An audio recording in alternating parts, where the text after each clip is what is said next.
በአዲስ ዘመን አዲስ የምስራች ከቴምር ሪል ስቴት የኢትዮ ሪል ስቴት አዋርድ አሸናፊ የሆነው ቴምር ሪል ስቴት ከ20 እስከ 35% በሚደርስ እውነተኛ ቅናሽ ባለ 2 መኝታ አፓርትመንት ቤቶችን ከ5.3 ሚሊዮን ብር ጀምሮ ባለ 3 መኝታ አፓርትመንት ቤቶችን ከ6.6 ሚሊዮን ብር ጀምሮ በመሸጥ ላይ እንገኛለን። ለኑሮ እጅግ ተመራጭ በሆኑት ሳይቶቻችን ላይ ማለትም በፒያሳ፣ በአሊያንስ፣ በጋርመንት እና በአያት በመሰረት ስራ ላይ ካሉት ወይንም ግንባታቸው ሊጠናቀቅ ከደረሱት ሳይቶቻችን ሲገዙ እስከ 4.3 ሚሊዮን የሚደርስ ቅናሽ ያገኛሉ። በተጨማሪም ፒያሳ ጊዮርጊስ አደባባይ አጠገብ በ3.2 ሚሊዮን ብር ሙሉ ክፍያ በ900 ሺህ ብር ቅድመ ክፍያ ሱቆችን እየሸጥን እንገኛለን። ይፍጠኑ! ይህ ዕድል እንዳያመልጦት። ለበለጠ መረጃና ለሳይት ጉብኝት ከታች በሚቀመጠው ስልክ ይደውሉ። ቴምር ሪል ስቴት። ጤና ይስጥልን አድማጮች፣ ይህ አዋዜ ልዩ ላልሰማችሁ ነው። ከመረጃዎቹ ጋር አብርሃም መኳንንት ነኝ። የሩሲያው ፕሬዝዳንት ቭላዲሚር ፑቲን አገራቸው በዓለም ላይ ማንም ያልታጠቀውን ልዩ መሳሪያ መታጠቋን መግለጻቸው ሲሰማ፣ ደቡብ አፍሪካ የዩክሬኑን ግጭት እንዲፈታ ማመቻቸት የምትችልበት ጥሩ ሁኔታ ላይ መገኘቷን ተናግራለች። በየመኑ ታጣቂ ኃይል ለ5 ዓመታት ያህል በእስር ላይ የቆየችው ኢትዮጵያዊት ከእስር መለቀቋ ተሰማ። ማሊ በነዳጅ እጥረት ሳቢያ በሀገር አቀፍ ደረጃ ትምህርት ቤቶች እንዲዘጉ አደረገች። በዋና ከተማዋ የሚገኘው የዩናይትድ ስቴትስ ኤምባሲ ባወጣው መግለጫ አስፈላጊ ያልሆኑ የዲፕሎማቲክ ሰራተኞችና ቤተሰቦቻቸው ማሊ ለቀው እንዲወጡ አሳስቧል። እስራኤል በደቡባዊና ምስራቃዊ ሊባኖስ ባደረሰችው የአየር ጥቃት የሄዝቦላህ አባላትን መግደሏን ገለጸች። የሱዳን ፈጥኖ ድራሽ ኃይል በሱዳን ጦር ላይ ከፍተኛ ድል መቀዳጀቱን አስታወቀም። ሁሉንም ጉዳዮች በዝርዝር እናስደምጣችኋለን። አብራችሁን ቆዩም።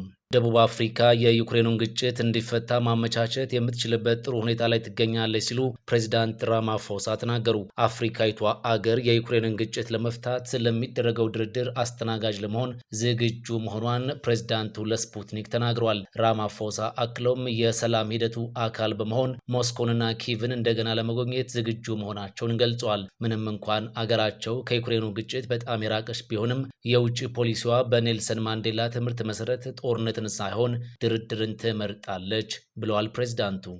የሩሲያው ፕሬዝዳንት ቭላዲሚር ፑቲን በዓለም ላይ ማንም ያልታጠቀውን ልዩ መሳሪያ ሩሲያ ታጥቃለች አሉ። ሩሲያ ቡሬቬንስቲክ የተሰኘውን ሚሳኤል ሙከራን በስኬት እንዳከናወነች ይፋ አድርጋለች። ፕሬዝዳንት ፑቲን ባለ ኒውክሌሮችን ብሮቬንስቲክ ክሩዝ ሚሳኤሎች ለእኛ ብቻ ሳይሆኑ ለዓለምም ልዩ ምርቶች ናቸው ማለታቸውን ሞስኮ ታይምስ ዘግቧል። የዩናይትድ ስቴትሱ ፕሬዝዳንት ትራምፕ ከዚህ የተሳካ ሙከራ በኋላ ሞስኮ ከዋሽንግተን ጋር ጨዋታ ውስጥ አለመሆኗን አንስተው እኛም ጨዋታ ላይ አይደለንም ብለዋል። ትራምፕ የአውሮፓ ሕብረት የታገደውን የሩሲያን ገንዘብ ለዩክሬን እንዲሰጥ ለማድረግ የተደረገ ባለው ጥረት ውስጥ ተሳታፊ አለመሆናቸውን ገልጸዋል። በዚህ ጉዳይ ከጋዜጠኞች በተጠየቁበት ወቅት እኔ በዚህ ላይ ተሳታፊ አይደለሁም፣ የአውሮፓ ሕብረትን መጠየቅ ትችላላችሁ በማለት ነበር ተሳትፎ እንደሌላቸው ያሳወቁት። ፑቲን ከተሳካው ሙከራ በኋላ ማንም ሊቋቋመው የማይችልና ዓለምም አይቶት የማያውቀው ነው ሲሉ ክሩዝ ሚሳኤሉን ገልጸውታል። ክሬምሊን ማንም የማያስቆመው በሚል የጠራው ሲሆን የምዕራቡ ዓለም ደግሞ የሽብር መሳሪያ ብለውታል።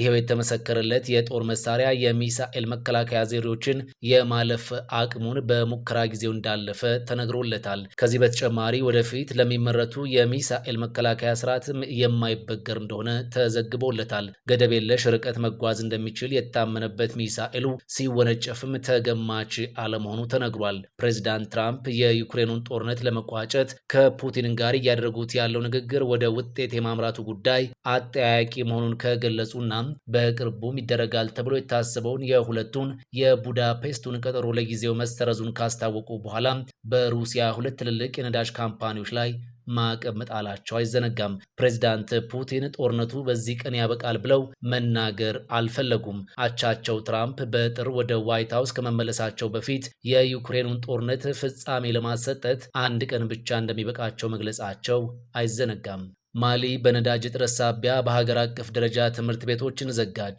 ማሊ በቀጠለው የነዳጅ እጥረት ምክንያት በሀገር አቀፍ ደረጃ ትምህርት ቤቶችን ለ2 ሳምንታት ማቋረጧን የሀገሪቱ የትምህርት ሚኒስትር አስታውቀዋል። ሚኒስትሩ አማዶያ ሳቫኒ እንደተናገሩት በምዕራብ አፍሪካዊቷ ሀገር የሚገኙ ሁሉም የትምህርት ተቋማት ከጥቅምት 27 እስከ ህዳር 9 ባለው የነዳጅ ቀውስ የተነሳ የመማር ማስተማር እንቅስቃሴዎችን ያቆማሉ ሲሉ ተደምጠዋል። ሳቫኒ ትምህርት ቤቶች ህዳር 10 እንደገና እንደሚከፈቱ መርሃ ግብር ተይዞላቸዋልም ብለዋል።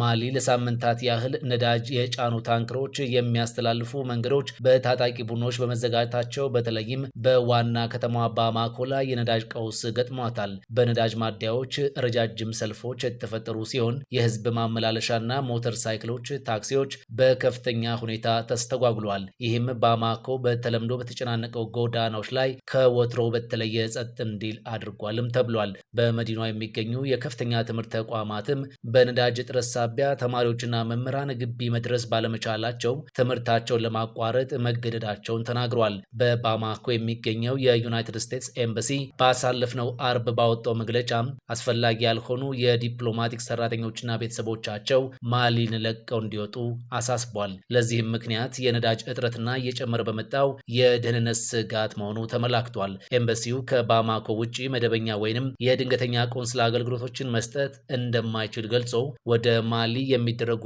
ጉዞ ላይ ያወጣው ማሳሰቢያ አሁንም እንደቀጠለ ይፋ አድርጓል።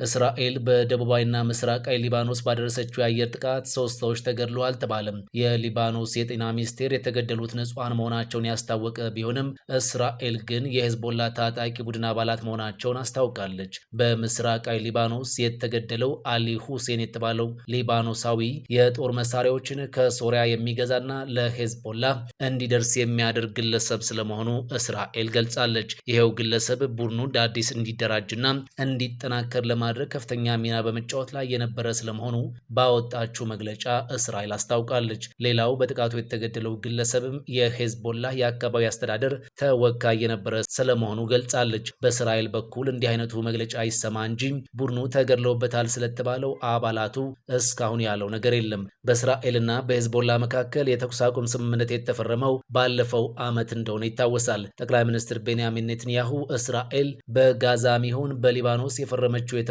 አቁም ስምምነት የራሷን ደህንነት እንድትጠብቅ ከማድረግ እንደማያግዳትና ይህንንም ለማድረግ የማንንም ይሁንታ ማግኘት እንደማይገባት ተናግሯል።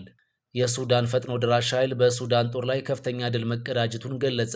የፈጥኖ ድራሽ ኃይሉ መሪ ጀነራል ሐምዳን ዳጋሎ ሄሜቲ ከፍተኛ የተባለ ድል ማግኘታቸውን ይፋ አድርገዋል። በሰሜናዊ ዳርፉር ግዛት ኤልፋሽር የሚገኘው የሱዳንን ጦር ወታደራዊ ማዘዣ ጣቢያ እንደተቆጣጠረ ነው ባወጣው መግለጫ ፈጥኖ ድራሽ ኃይሉ ያስታወቀው። ፈጥኖ ድራሽ ኃይሉ ተቆጣጥሮታል የተባለው የኤልፋሻር ስፍራ ዓመታትን በዘለቀው የእርስ በርስ ጦርነት ላይ ለውጥ ያመጣልም ተብሏል። ቡድኑ ኤልፋሽርን ሙሉ በሙሉ የሚቆጣጠር ከሆነ በአብዱል ፈታህ አልቡርሃን የሚመራው የሱዳን ጦር በዳርፉር በእጁ ስር ያለ የመጨረሻው አካባቢ በመሆኑ ትልቅ ኪሳራ ይገጥመዋልም ተብሏል። ፈጥኖ ደራሽ ኃይሉ ላለፉት 18 ወራቶች ያህል ኤልፋሽርን ከቦ የሰራዊቱን ካምፖች እንዲሁም ሰላማዊ ዜጎች ላይ በተደጋጋሚ ድብደባ ሲፈጽም መቆየቱን ቢቢሲ አስታውሷል። ሱዳን በሁለቱ ጀነራሎች አለመግባባት የተነሳ ወደ ሙሉ የእርስ በርስ ጦርነት ከ2023 ጀምሮ ገብታ እየታመሰች ቀጥላለች። የተረሳው ጦርነት በተባለው በዚህ አስከፊው ጦርነት እስካሁን በመላው ሀገሪቱ ከ150 ሺህ በላይ ሰዎች መሞታቸው ሲነገር 12 ሚሊዮን የሚደርሱ ሱዳናውያን ደግሞ ከቤት ንብረታቸው ተፈናቅሏል። በዚህ ሰዓት የሱዳን ጦር አብዛኛውን ሰሜናዊና ምስራቃዊ የአገሪቱን ክፍል ተቆጣጥሮ የሚገኝ ሲሆን በአንጻሩ ፈጥኖ ድራሽ ኃይሉ ደግሞ ከሞላ ጎደል ሁሉንም የዳርፉር አካባቢዎችን እንዲሁም አብዛኛውን የአጎራባች ኮርዶፋን ክልል ተቆጣጥሮ ይገኛል።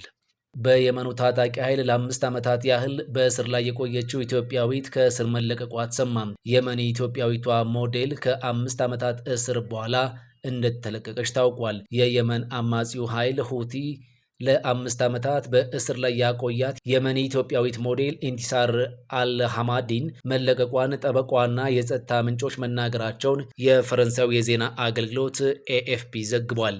ከኢትዮጵያዊት እናትና ከየመናዊ አባት የተወለደችው የ23 ዓመቷ ኢንቲሳር አልሐማዲ የካቲት 2013 ዓ.ም በሰንዓ ከተማ ለፎቶ ቀረጻ እየሄደች ሳለ ነበር በቁጥጥር ስር በአማጺው ኃይል የዋለችው። ሞዴሏ በወቅቱ አደንዛዥ እጽ በመጠቀምና ከጋብቻ ውጪ የጾታ ግንኙነት በመፈጸም ወንጀል ክስ ቀርቦባት ለ5 ዓመታት ማረሚያ ቤት እንድትወርድ የተፈረደባት ሲሆን በጠበቋና በሰብአዊ መብት ተሟጋች ቡድኖች ክሶቹ ሐሰት መሆኑንና የሴቶች ነጻነት ላይ የተቃጣ ነው ሲሉ ተቃውመዋል። ጠበቋ ካሊድ አልከማል ኢንቲሳር አልሐማዲ ትላንት ምሽት ከእስር ተለቃ ቤቷ ገብታለች ሲል ለኤኤፍፒ ተናግሯል። አክሎም ኢንቲሳር በተለያዩ በሽታዎች ስትሰቃይ የነበረ ሲሆን የደረሰባት ኢፍትሐዊነትም የነበረችበትን ሁኔታ አባብሶት ነበር ተብሏል። የሰብአዊ መብት ተሟጋች ቡድኖች ኢንቲሳር በ2013 ዓ.ም ራሷን የማጥፋት ሙከራ አድርጋ እንደነበር በወቅቱ ገልጿልም ብሏል።